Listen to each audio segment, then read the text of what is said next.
ഇപ്പോൾ നമ്മോടൊപ്പം തത്സമയം ഒരു അതിഥിയുണ്ട്. റവന്യൂ മന്ത്രി കെ രാജനാണ് നമ്മോടൊപ്പം ചേരുന്നത്. Revenue minister good morning. എന്തായാലും ഈ ഒരു ദുരന്തമുണ്ടായപ്പോൾ മുതൽ മിനിസ്റ്റർ അടക്കം നിരവധി മന്ത്രിമാർ, സന്നദ്ധ പ്രവർത്തകർ, സർക്കാരിന്റെ പ്രതിനിധികൾ, പ്രതിപക്ഷാംഗങ്ങൾ എല്ലാവരും ഒറ്റക്കെട്ടായി അവിടെ പ്രവർത്തനം നടത്തുന്നു എന്നറിഞ്ഞതിൽ സന്തോഷമുണ്ട്. എന്തായാലും ഇപ്പോൾ കേന്ദ്രം നമ്മളോടൊരു റിപ്പോർട്ട് ആവശ്യപ്പെട്ടിട്ടുണ്ട്. ഈ റിപ്പോർട്ട് തയ്യാറായിട്ടുണ്ടോ? എപ്പോഴേക്ക് ഈ റിപ്പോർട്ട് സമർപ്പിക്കാനാകും? സ്മിത, ക്രിസ്റ്റീന, നമസ്കാരം. ഈ ഉരുൾപൊട്ടലുമായി ബന്ധപ്പെട്ട റിപ്പോർട്ട് നൽകാനുണ്ട് എന്നുള്ളത് ചില സാങ്കേതിക വർത്തമാനം മാത്രമാണ്. ബഹുമാനപ്പെട്ട ഇന്ത്യയുടെ പ്രധാനമന്ത്രി കേരളത്തിലെത്തി അദ്ദേഹത്തിൻ്റെ മുമ്പാകെ വളരെ വിശദമായിട്ടുള്ള നഷ്ടങ്ങളെ സംബന്ധിച്ചിട്ടുള്ള നിവേദനവും പ്രയാസങ്ങളും കേരളം അവതരിപ്പിക്കുകയും ചെയ്തു. സാധാരണ നിലയിൽ ഡിസാസ്റ്റർ മാനേജ്മെൻറ്റ് ആക്ട് പ്രകാരം ചില ആക്ച്വൽസ് കണക്കുകൾ നമുക്ക് സമർപ്പിക്കണം. STRFൻ്റെ മാനദണ്ഡം അനുസരിച്ച് ഉണ്ടായ നഷ്ടങ്ങൾ എത്ര? STRFൻ്റെ മാനദണ്ഡം എന്ന് പറഞ്ഞാൽ പലപ്പോഴും വളരെ ചെറുതാണ്. ഒരു വീട് നഷ്ടപ്പെട്ടാൽ, ഉദാഹരണത്തിന് ഒരു വീട് നഷ്ടപ്പെട്ടാൽ കുന്നിൻ പ്രദേശത്താണെങ്കിൽ 1,30,30,000 രൂപ, സാധാരണ സ്ഥലത്താണെങ്കിൽ 1,10,10,000 രൂപ, ഇങ്ങനെ തുടങ്ങുന്നതാണ് STRFൻ്റെ കണക്കുകൾ. അപ്പോൾ STRF അനുസരിച്ച് എത്ര നഷ്ടം വന്നു, സ്റ്റേറ്റ് ഡിസാസ്റ്റർ റിലീഫ് ഫണ്ട് അനുസരിച്ച് എത്ര തുക നഷ്ടം വന്നു, എന്നാൽ യഥാർത്ഥത്തിൽ എത്ര തുക നഷ്ടം വന്നു, ഇത് സംബന്ധിച്ച ഒരു വിശദീകരണം കൊടുക്കൽ മാത്രമാണ്, സാങ്കേതികമായ ഒരു കണക്ക് തയ്യാറാക്കൽ മാത്രമാണ് മെമ്മോറാണ്ടം എന്നതിലൂടെ ഉദ്ദേശിക്കുന്നത്. മെമ്മോറാണ്ടം ഇതിനകം തയ്യാറായി കഴിഞ്ഞു. മെമ്മോറാണ്ടം എന്ന് പറയുന്നത് ഉണ്ടായ ആക്ച്വൽ കണക്കുകൾ ഉൾപ്പെടെ രേഖപ്പെടുത്താൻ കഴിയുന്ന ഒരു കണക്കിൻ്റെ വിശദാംശങ്ങളാണ്. ആ മെമ്മോറാണ്ടം തയ്യാറാക്കി കഴിഞ്ഞു. ഏറ്റവും ചുരുങ്ങിയ ദിവസത്തിൽ തന്നെ ഉദ്യോഗസ്ഥന്മാരുടെ നേതൃത്വത്തിൽ അത് തയ്യാറാക്കി വരുന്ന 2 ദിവസത്തിനുള്ളിൽ അത് കേന്ദ്ര ഗവൺമെൻറ്റിൻ്റെ മുമ്പിൽ നമുക്ക് സമർപ്പിക്കാനാകും. കേന്ദ്ര ഗവൺമെൻറ്റിൻ്റെ മുമ്പിൽ ഇത് സമർപ്പിക്കാനാകും എന്ന് പറയുമ്പോൾ സാധാരണ നിലയിൽ നമുക്കുണ്ടായ നഷ്ടങ്ങളാണ് ഈ മെമ്മോറാണ്ടത്തിൽ സൂചിപ്പിക്കുന്നത്. എന്നാൽ അതോടൊപ്പം തന്നെ കേരളത്തിലെ ഗവൺമെൻറ് ഇവരുടെ റീഹാബിറ്റേഷനുമായി ബന്ധപ്പെട്ട് ഒരു പുനർനിർമ്മാണവുമായി ബന്ധപ്പെട്ട് വരുന്ന ചെലവുകളുടെ ഏകദേശ രൂപം കൂടി ഇതിൽ കൊടുത്തിട്ടുണ്ട്. അത് വളരെ കൃത്യമായി ആക്ച്വൽസായി ഇപ്പോൾ പറയാൻ കഴിയില്ല. കാരണം നമുക്ക് പുനർനിർമ്മാണത്തിൽ ഇപ്പോൾ എഫക്റ്റ് ചെയ്യപ്പെട്ട വീടുകളുടെ അല്ലെങ്കിൽ തകർന്നുപോയ വീടുകളുടെ കണക്കാണല്ലോ സാധാരണ നിലയിൽ നമ്മൾ ഉണ്ടാക്കുക. എന്നാൽ ഇപ്പോൾ ജോൺ മത്തായിയുടെ നേതൃത്വത്തിലുള്ള എല്ലാ വിഭാഗത്തിലുള്ള ശാസ്ത്രജ്ഞന്മാരും ഉൾപ്പെടുന്ന സംഘം, നിങ്ങൾക്കെല്ലാവർക്കും, സ്മിതയ്ക്കും ക്രിസ്റ്റീനയ്ക്കും ഒക്കെ അറിയാവുന്നത് പോലെ ചൂരൽമല, നമ്മുടെ പുഞ്ചിരിമുറ്റം, മുണ്ടക്കൈ, അട്ടാമല ഉൾപ്പെടെയുള്ള ആ പ്രദേശത്തെ മുഴുവൻ ഗ്രാമങ്ങളിലും ഉണ്ടായ യഥാർത്ഥ സിറ്റുവേഷൻ എന്താണ്, അവിടെ എന്തെല്ലാം നഷ്ടങ്ങളാണ് ഉണ്ടായിട്ടുള്ളത്, അവിടെ ഇനി ആർക്കൊക്കെ താമസിക്കാനാകും, ഏതൊക്കെ സ്ഥലത്ത് ഇനി മനുഷ്യവാസം സാധ്യമാകും, എവിടെയെല്ലാം കൃഷി ചെയ്യാൻ പറ്റും, ഈ കണക്ക് കൂടി കിട്ടിയാലേ പുനർനിർമ്മാണവുമായി ബന്ധപ്പെട്ട് എത്ര പേരെ നമുക്ക് ഇനി കൊണ്ടുവരേണ്ടി വരും എന്നറിയാൻ വേണ്ടി കഴിയുള്ളൂ. എഫക്റ്റീവായ പാർട്ടീസാണ് ഇപ്പോൾ ഉള്ളത്. അതിന് പുറമെ ഇനി അവിടെ താമസിക്കാൻ പറ്റാത്തവരെ കൂടി താമസത്തിന് വരും. അപ്പോൾ മെമ്മോറാണ്ടം എന്ന് പറയുന്നത് ലോസിനെ കുറിച്ചുള്ള കണക്കാണ്. അത് കൃത്യമായി തയ്യാറാക്കിയിട്ടുണ്ട്. അതിൻ്റെ പൊതുവായിട്ടുള്ളൊരു അംഗീകാരം കിട്ടി. 2 ദിവസത്തിനുള്ളിൽ അത് കേന്ദ്രത്തിന് സമർപ്പിക്കാൻ പറ്റും.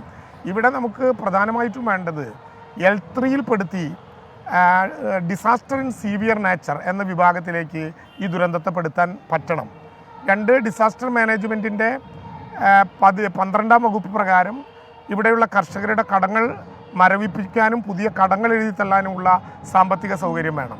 ക്യാമ്പുകളിൽ നിന്ന് ആളുകളെ മാറ്റുമ്പോൾ നിത്യനിദാന ചെലവുകളുടെ ഭാഗമായി 300 രൂപ വീതം ഒരു വീട്ടിലെ 2 പേർക്ക് കൊടുക്കുക എന്നുള്ളത് STMക്ക്, സംസ്ഥാന ഡിസാസ്റ്റർ മാനേജ്മെൻറ്റ് അതോറിറ്റിക്ക് 1 മാസം വരെ കൊടുക്കാനേ അധികാരമുള്ളൂ.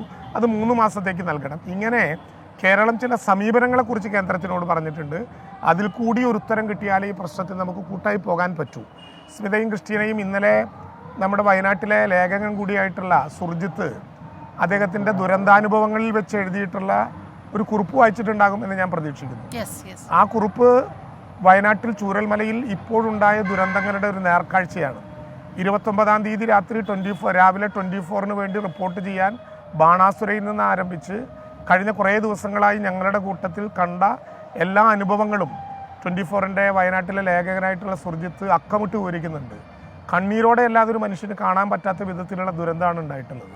അപ്പോൾ നഷ്ടങ്ങളുടെ കണക്കും പുനർനിർമ്മാണത്തിൻ്റെ കണക്കും രേഖകളിൽ നമുക്ക് പറയാൻ പറ്റുമെങ്കിലും അതിനേക്കാളൊക്കെ എത്രയോ വലുതാണ് അവിടുത്തെ കണക്ക്.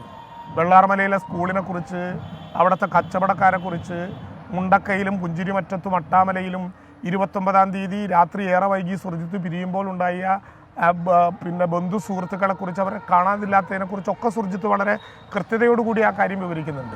മെമ്മോറാണ്ടം സാങ്കേതികമായി 2 ദിവസത്തിനുള്ളിൽ കൊടുക്കാനാകും. പക്ഷേ ഈ മെമ്മോറാണ്ടം സമർപ്പിക്കുന്നതോടൊപ്പം തന്നെ ബഹുമാനപ്പെട്ട പ്രധാനമന്ത്രിയും കേന്ദ്ര സംഘവും ഈ ദുരന്തം പൂർണ്ണമായി കണ്ടു.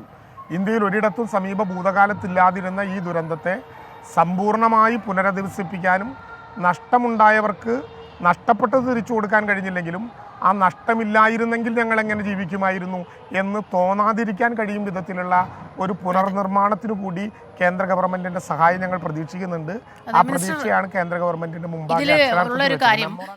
മിനിസ്റ്റർ, ഈ ദേശീയ ദുരന്തമായി പ്രഖ്യാപിക്കണം എന്നുള്ള ആവശ്യം പറയുമ്പോൾ തീർച്ചയായിട്ടും അതിന്റെ സാങ്കേതിക കാര്യങ്ങളൊക്കെ തന്നെ മുൻനിർത്തിയാണ് അത് വേണ്ടതെന്ന് പറയുമ്പോഴും പ്രധാനമന്ത്രി വന്നപ്പോൾ നമ്മൾ സത്യം പറഞ്ഞാൽ വലിയ പ്രതീക്ഷയിലായിരുന്നു. കാരണം അദ്ദേഹം നേരിട്ട് ഇത് കാണുന്നു, അപ്പോഴുണ്ടായ വൈകാരിക മുഹൂർത്തങ്ങളൊക്കെ നമ്മൾ കണ്ടതാണ്. ഒപ്പം തന്നെ ഏറ്റവും പ്രധാന കാര്യം, നമ്മൾ സംസ്ഥാനം ഒരു ദുരന്തമുഖത്ത്, അത് ഭരണ പ്രതിപക്ഷ ഭേദമില്ലാതെ എല്ലാവരും ഒന്നിച്ച് നിൽക്കുന്നു എന്നുള്ളത് തന്നെയാണ്. അത് ഇത്തവണയും നമ്മൾ കണ്ടു. പതിവിലും ഏറെ ആ ഒരു ഐക്യം നമ്മൾ കാണുകയും ചെയ്തു. എന്നിട്ട് പോലും ഒരു ഇടക്കാല ആശ്വാസം പോലും പ്രഖ്യാപിക്കാതെ ഇരുന്നതിൽ വലിയ സങ്കടമുണ്ട്.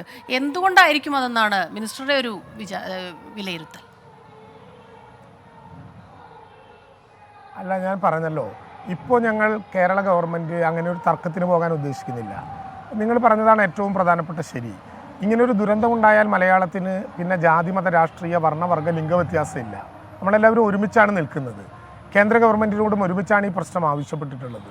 കേന്ദ്ര ഗവൺമെൻറ്റിൻ്റെ നിലപാട് പോസിറ്റീവാകും എന്ന് ആഗ്രഹിക്കാനാണ്, എന്ന് പ്രതീക്ഷിക്കാനാണ് ഞങ്ങൾ താല്പര്യപ്പെടുന്നത്.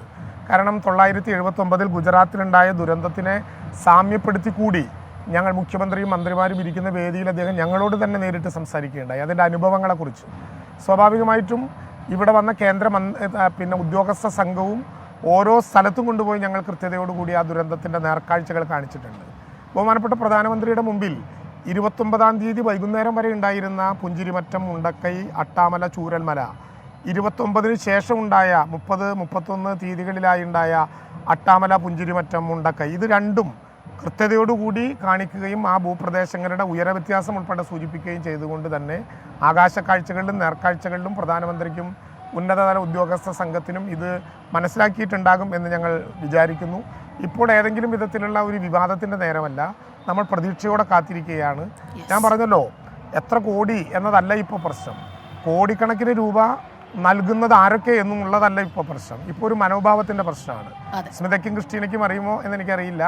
30-ാം തീയതി രാത്രി ആശുപത്രികളിലൂടെ ഏറെ അർദ്ധരാത്രി കഴിഞ്ഞിട്ടും ഞാനും ബഹുമാനപ്പെട്ട റിയാസ് മിനിസ്റ്ററും ഒക്കെ നടന്നുകൊണ്ടിരിക്കുന്ന നേരത്ത് മൊബൈലിലേക്ക് വന്ന ഒരു വാട്സപ്പ് സന്ദേശമുണ്ട്. മുല കുടിക്കാനുള്ള അവസരം നഷ്ടപ്പെട്ട കുട്ടികളുണ്ടെങ്കിൽ നിറമാറുമായിട്ട് ഒരമ്മ കാത്തിരിക്കുന്നുണ്ട് എന്ന് മന്ത്രിമാർ അവരെ അറിയിക്കണം. എന്നെക്കാൾ പ്രായം കുറഞ്ഞൊരമ്മയാണ്, വയസ്സുകൊണ്ട് പ്രായം കുറഞ്ഞൊരമ്മയാണ്. പക്ഷേ മുല കുടിക്കാൻ പറ്റാത്ത കുട്ടികളുണ്ടെങ്കിൽ നിറമാറുമായി കാത്തിരിക്കുന്ന മലയാളത്തിൻ്റെ മാതൃത്വം കൂടി ഇടപെടുന്ന ഒരു പുനരധിവാസമാണ് യഥാർത്ഥത്തിൽ നടക്കാൻ പോകുന്നത്. അവിടെ സമീപനമാണ് പ്രശ്നം, പണം എത്ര എന്നുള്ളതല്ല. പണം നമുക്ക് എല്ലാവർക്കും ചേർന്നുണ്ടാക്കാം. പണം ഒരു പ്രശ്നമാണ്, അതോടൊപ്പം സമീപനവും ഒരു പ്രശ്നമാണ്. തീർച്ചയായും അനുകൂലമായിട്ടുള്ളൊരു നിലപാടാണ് ഞങ്ങൾ പ്രതീക്ഷിക്കുന്നത്. വളരെ നന്ദി മിനിസ്റ്റർ. എന്തായാലും ഒരു കാര്യം വളരെ അഭിനന്ദനം അർഹിക്കുന്നു. ഈ കാര്യത്തിൽ അങ്ങ് പറഞ്ഞത് പ്രധാനമാണ്. എല്ലാ രാഷ്ട്രീയ കക്ഷികളും രാഷ്ട്രീയം മറന്ന്, മനുഷ്യർ അവരുടെ എല്ലാ വ്യത്യാസങ്ങളും മറന്ന് ഒറ്റക്കെട്ടായി പ്രവർത്തിക്കുന്ന ഒരു കാഴ്ച, അത് എന്തായാലും തുടരട്ടെ. അഭിനന്ദനങ്ങൾ. Thank you minister. Thank you. Minister പറഞ്ഞതുപോലെ തന്നെയാണല്ലേ ക്രിസ്റ്റീന, കണക്കുകളോ റിപ്പോർട്ടുകളോ അതൊന്നുമല്ല, അല്ലെങ്കിൽ എതിരഭിപ്രായങ്ങളോ അതിനൊന്നുമുള്ളൊരു സമയമല്ല ഇത്, കുറ്റപ്പെടുത്താനുള്ളൊരു സമയമല്ല ഇത്. എല്ലാവരും ഇത്രയും ദിവസം ഒരുമിച്ച് നിന്നു, അതങ്ങോട്ട് മുന്നോട്ടും വേണം. കാരണം അവർക്ക് ഈ ചെറിയ സഹായം മാത്രം ഒന്നും പോരാ, എത്രയെത്രയോ ദിവസങ്ങളായിരിക്കും അവർ ആ വേദനയിൽ, ആഘാതത്തിൽ. അപ്പോൾ ചേർത്ത് പിടിക്കുക തന്നെ വേണം ഇനിയും. അതെ.